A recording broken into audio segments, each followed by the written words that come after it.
El sistema del complemento incluye más de 30 proteínas solubles. Están los componentes que se designan con la letra C. Hay de C1 al C9, suelen ser simógenos y para activarse requieren escindir una porción proteica de bajo peso molecular identificada con la letra A de una de mayor peso molecular identificada con la letra B. Está el factor B, P y H, además de glucoproteínas plasmáticas que se enumeran de CCP1 a CCP20. Tenemos enzimas más 1 y más 2 que forman la lectina que una manosas. Las funciones son opsonización, acción citolítica, respuesta inflamatoria, depuración de complejos antígeno-anticuerpo, homeostasis, regeneración tisular, angiogénesis, movilización de células madre, desarrollo del sistema nervioso central y el control de la implantación embrionaria. Existen 3 vías de activación del complemento, la clásica, la alterna y las lectinas, las cuales se diferencian para las moléculas que inician las cascadas de activación. La C3 es la proteína del complemento más abundante en el plasma y la presencia de C3b en la superficie del patógeno favorece la destrucción de este por células fagocíticas. Todos los componentes del complemento se activan de manera espontánea a una tasa baja en plasma y a veces se unen a las células del huésped, lo que puede tener consecuencias dañinas.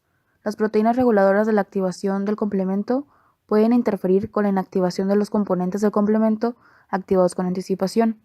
Las alteraciones de la actividad del complemento pueden producir enfermedades neurológicas, alérgicas, vasculares, renales e infecciosas.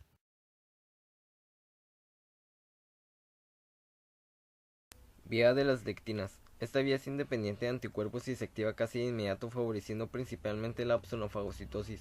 Es iniciada por la lectina de unión amanosa MBL, proteína dependiente de calcio hepático, que tiene 6 cabezas globulares e integra complejos con las serin-proteasas asociadas a la lectina que une amanosa más 1, 2 y 3. Posee un dominio para reconocer carbohidratos donde puede unirse a amanosas o N-acetilglucosaminas de la superficie patogénica, aunque también se activa por ligandos como fosfolípidos, DNA de células apoptóticas o filcolinas.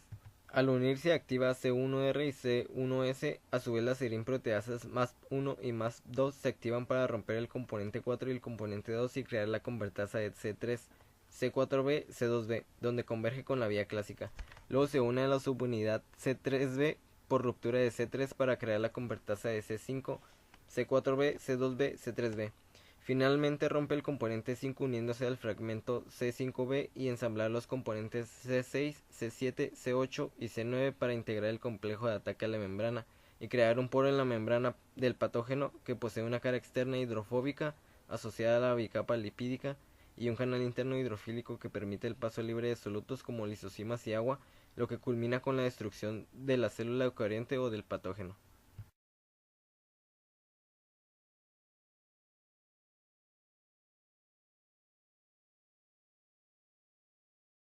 Vía clásica.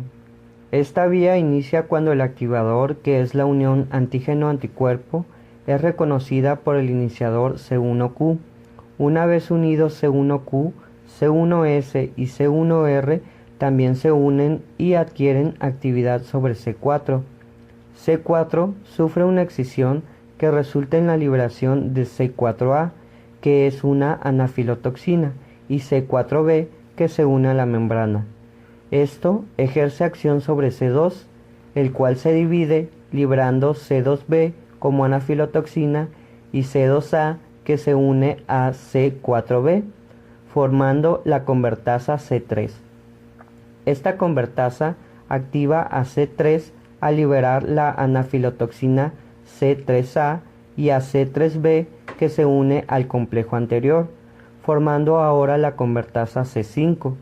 Esta convertasa actúa sobre C5 para nuevamente generar C5A como anafilotoxina y C5B que se une a la membrana ahora en un sitio distinto.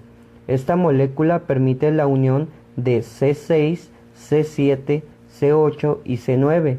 Este último generará una apertura en la membrana para producir daño osmótico y muerte de la célula o microorganismo.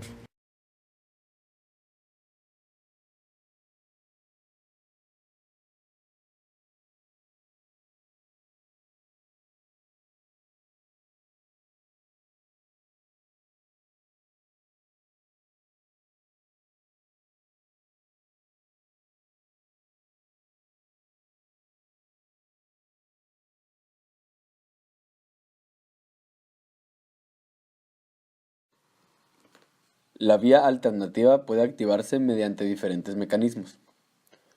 Uno de ellos es como consecuencia de la activación del complemento por la vía de las lectinas o la vía clásica, ya que los fragmentos C3b generados en estas vías se unen covalentemente a la superficie de la superficie microbiana y, sobre ellos, se arranca esta vía tras la unión del factor B.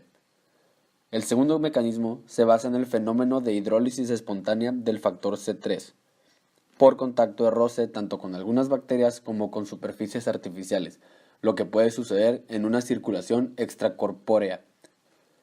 La ruptura de C3 deja expuesto un enlace tioéster. Esto desestabiliza mucho esta proteína, que tiene que pasar a fijarse covalentemente en la membrana, arrancando la vía alternativa con la participación de los factores B y D, o quedar inactivada en plasma IC3B. Las convertasas de C3 de la vía alternativa tienen una vida media corta por sí mismas. Sin embargo, pueden estabilizarse mediante su unión a la proteína plasmática denominada properdina o factor P. La properdina se sintetiza en los neutrófilos, que la almacenan en sus gránulos secundarios para liberar cuando se activan ante la presencia de patógenos. De modo que los factores que participan en esta vía de arranque del complemento son C3, B, D y P.